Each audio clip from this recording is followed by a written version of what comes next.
네, 하나님 말씀 보겠습니다. 하나님 말씀은 로마서 12장 1절에서 2절 말씀입니다. 그러므로 형제들아, 내가 하나님의 모든 자비하심으로 너희를 권하노니 너희 몸을 하나님이 기뻐하시는 거룩한 산 제물로 드리라. 이는 너희가 드릴 영적 예배니라. 너희는 이 세대를 본받지 말고 오직 마음을 새롭게 함으로 변화를 받아 하나님의 선하시고 기뻐하시고 온전하신 뜻이 무엇인지 분별하도록 하라. 오늘 말씀을 통해서 영적 예배라는 말씀을 나누도록 하겠습니다. 제가 캄보디아 오니까 하나님께 예배를 드리는 그 예배가 얼마나 소중한지 다시 더 깨닫게 됩니다. 오늘 말씀은 지난주에 이어서 뿌로똥 지역에서 말씀을 나누게 됩니다. 여러분, 저기 제 뒤에 보이시죠? 지금 하나님의 교회가 건축되고 있습니다. 하나님의 놀라운 일들이 이 지역에서 벌어지고 있습니다. 여러분들은 하나님이 기뻐하시는 영적 예배를 드리고 있습니까? 아니면 마지못해서 어쩔 수 없이 또 여러분 예배를 드리지 않으면 또 하나님께 혼날까봐 이런 가운데서 예배를 드리고 있습니까? 사도 바울은 성도들에게 자신의 몸을 하나님이 기뻐하시는 거룩한 산 제사로 드릴 것을 권면합니다. 여기서 몸은 단순히 우리의 육체만을 의미하는 것이 아니라 육체뿐 아니라 이런 마음과의 의지까지도 다 포함한 말입니다. 즉 우리의 육체와 전 인격을 다 포함합니다. 이 모든 것을 포함하면 산 제사가 되고 그렇지 않으면 죽은 제사가 된다는 의미입니다. 오늘 말씀을 통해서 하나님께서 우리에게 주시는 말씀이 무엇인지 살펴보도록 하겠습니다. 첫째는 믿음과 행함은 기독교 신앙의 두 바퀴입니다. 12장 1절의 시작이 그러므로 라고 이 접속사로 시작이 됩니다. 로마서 1장부터 11장까지는 교리적인 부분이 나옵니다. 교리적인 말씀으로 이제 구원은 믿음으로 말미암아 얻는다 이렇게 설명하고 있고요. 12장부터 16장까지는 실천적인 말씀입니다. 바울이 이 실천적인 교훈의 말씀을 시작하면서 접속사로 그러므로 라고 시작을 하게 된 것입니다. 즉 믿음으로 구원을 얻는다는 그 이제 교리가 끝나고 나서 바로 이제 성도의 실천적인 부분이 시작될 때 원인에 대한 결과를 나타내는 접속사를 사용했습니다. 왜 그렇게 하겠습니까? 이것이 의미하는 바가 무엇이겠습니까? 믿음이 원인이 되어서 행함을 이룬다 이렇게 설명하기 위함입니다. 믿음과 행함은 뗄래야 뗄 수가 없는 관계입니다. 믿음과 행함은 기독교 신앙을 바치는 두 기둥이 됩니다. 믿음이 없이는 하나님을 기쁘시게 할 수 없습니다. 그러나 이것만으로 기독교 신앙이 완성되는 것이 아닙니다. 믿음에 따른 행함이 있어야 됩니다. 우리는 믿는 것을 진리를 따라서 행해야 됩니다. 행함이 없는 믿음은 그 자체가 죽은 믿음이 됩니다. 행함이 없는 믿음은 주님을 기쁘시게 하지 못합니다. 기독교는 추상적인 종교가 아닙니다. 진리를 가르치고 진리가 나타나고 전 인격적인 변화가 나타나는 것이 기독교 신앙입니다. 그렇기 때문에 기독교 신앙을 온전히 이루기 위해서는 믿음과 행함이 모두 필요합니다. 믿음과 행함은 수레의 두 바퀴와도 같습니다. 어느 한쪽으로만 이 수레가 움직이지 않습니다. 또 크기가 다르면 목적지에 다다른데 어려움이 있습니다. 그래서 믿음 없는 행함은 허사입니다. 행함 없는 믿음도 허사입니다.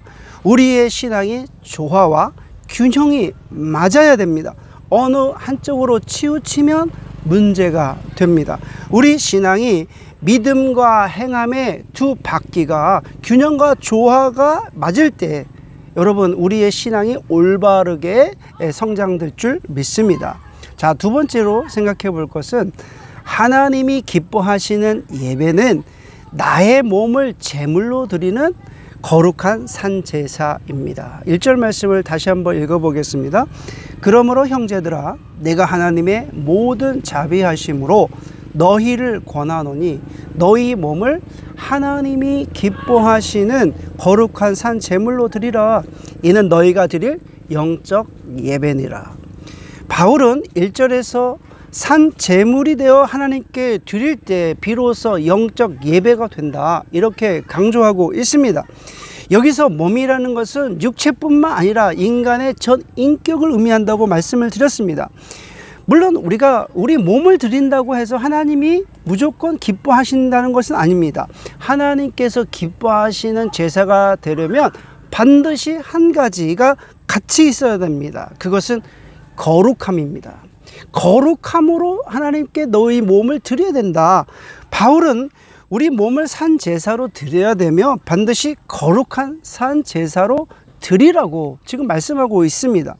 여러분, 구약 시대에는 하나님께 제사 드릴 때 흠이 없는 제물로 하나님께 제사를 드렸습니다. 그래야 하나님께서 그 제사를 연락 받으셨습니다. 우리가 드리는 예배도 하나님께서 기뻐하시는 제사가 되려면 우리 몸을 거룩하게 구별해야 됩니다. 그러면 어떻게 하면 우리 몸을 거룩한 산 제사로 구별되어서 드릴 수 있겠습니까? 바울은 이에 세 가지로 대답합니다. 첫째는 이 세대를 본받지 말라. 여기서 이 세대란 우리가 살고 있는 세대를 의미합니다. 즉 하나님 없이 인간 스스로 물질 풍요에 만족하는 세대입니다. 지금 우리가 살아가고 있는 이 시대를 가르쳐서 보면 하나님 없이 행복해 합니다. 하나님 없이 스스로 만족해 합니다. 돈이 주인이 되고 돈이 하나님이 그 주인이 되는 시대입니다. 풍요로운 생활 방식을 사람들은 쫓아가며 그런 시대에 만족하는 시대입니다. 그래서 이 세대를, 그런 세대를 본받지 말라고 말씀하고 있는 것입니다. 이것이 거룩한 산 제사로 드리는 길입니다. 두 번째는 마음을 새롭게 함으로 변화를 받아야 됩니다.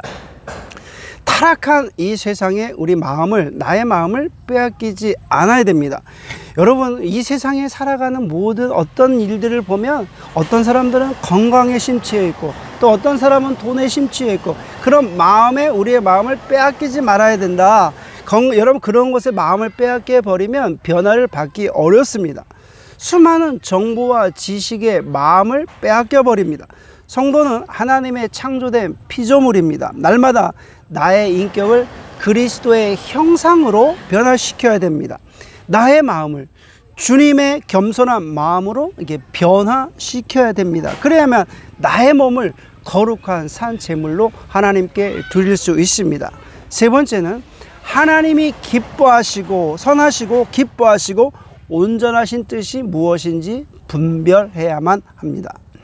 하나님의 뜻을 분별하기 위해서는 나 중심의 사고에서 하나님 중심의 사고로 바뀌어야 됩니다. 하나님께서 기뻐하시는 삶을 살 때 하나님의 뜻을 분별할 수 있는 것이지, 내가 스스로 만족하는 삶을 살 때 하나님의 뜻을 분별할 수 있는 것이 아닙니다. 이번 주는 깜뽕짬에서 선교하시는 선교사님들을 만났습니다. 사역지에 방문해서 함께 예배드리고 또 함께 찬양을 올려드렸는데요. 예배를 드리고 난 이후에 한 선교사님이 이렇게 말씀을 하셨습니다. 여기서 10년 동안 사역을 했는데 10년간 사역하면서 이렇게 하나님께 감동적으로 찬양하며 예배한 적이 없다, 이렇게 말씀을 하셨습니다. 얼마나 감동이 있었으면 이렇게 말씀하셨을까, 저는 이렇게 생각해 보았습니다.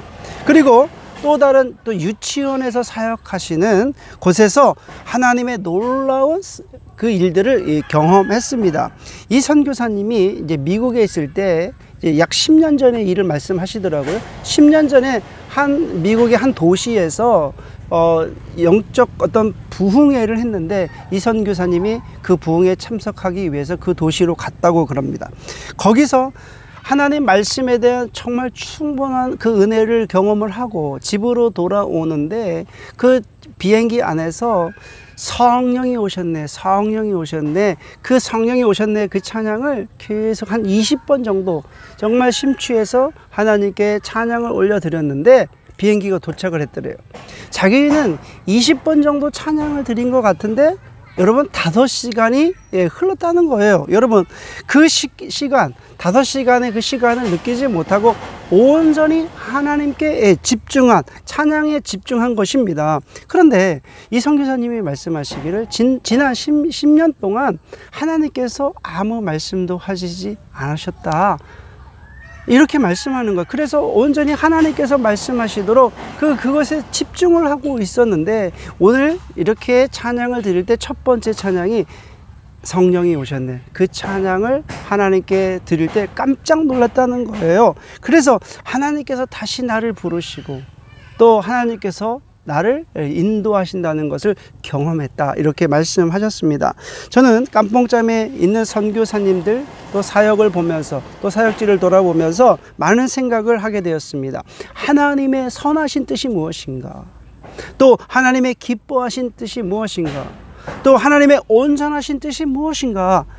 여러분 하나님께 우리가 살아있는 제물이 되기 위해서는 반드시 이 세대를 본받지 않아야 됩니다. 이 시대가 얼마나 빨리 변하고 있습니까? 세속화되고 물질주의적인 어떤 그런 가치관으로 변하고 있지 않습니까? 내 마음이 세속주의적인 어떤 가치관으로부터 떠나야 됩니다.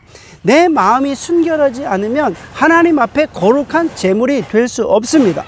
날마다 우리는 하나님의 선하신 뜻이 무엇인지 분별해야 돼요. 우리는 날마다 하나님께서 기뻐하시는 뜻이 무엇인지 분별해야 돼요. 우리는 날마다 하나님께 온전하신 뜻이 무엇인지 분별해야 됩니다.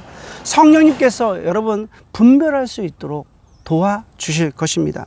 자, 이번 주는 뿌로똥 지역에서 예배를 드린다고 말씀을 드렸습니다. 이곳에서 성탄절 예배를 드릴 예정입니다. 지금 뒤에 보이는 교회, 지금 교회를 건축하고 있고 그 교회에 여기 마을 이장과 또 마을 사람들을 초청해서 성탄절 예배를 드릴 것입니다. 오늘 오전에는 여기서 이제 그 두리안 나무에다가 성탄 추리를 저희들이 했어요. 아이들이 너무너무 좋아하는 것을 볼 수 있습니다. 여러분 하나님의 뜻이 여기에 있습니다. 하나님의 교회가 세워지고 있습니다. 여러분 하나님의 온전하신 뜻이 무엇인지 우리는 분별해야 돼요. 분별하셔야 됩니다. 하나님이 선하시고 기뻐하시고 온전하신 뜻이 무엇인지 우리는 날마다 분별해야 됩니다. 여러분 이 뿌로똥 지역에 하나님의 교회가 잘 세워질 수 있도록 기도 부탁드리겠습니다. 오늘 말씀을 듣는 모든 분들이 하나님의 온전한 영적 예배를 드리시기를 주의 이름으로 축원해 올립니다. 기도하시겠습니다. 하나님 아버지 감사합니다. 뿌로똥 지역에서 하나님께 예배를 드리며 또 하나님의 말씀을 나눕니다. 하나님께 드려지는 그 영적 예배가 무엇인지 우리 말씀을 통해서 나눴습니다. 하나님 아버지 저희를 부르신 그 이유와 목적이 있는 줄 믿사오니 주님의 부르심에 응답하게 하시고 날마다 우리의 삶의 자리를 통해서 우리 영적 예배가 세워지게 하여 주옵소서. 감사드리며 예수님의 이름으로 기도드립니다. 아멘.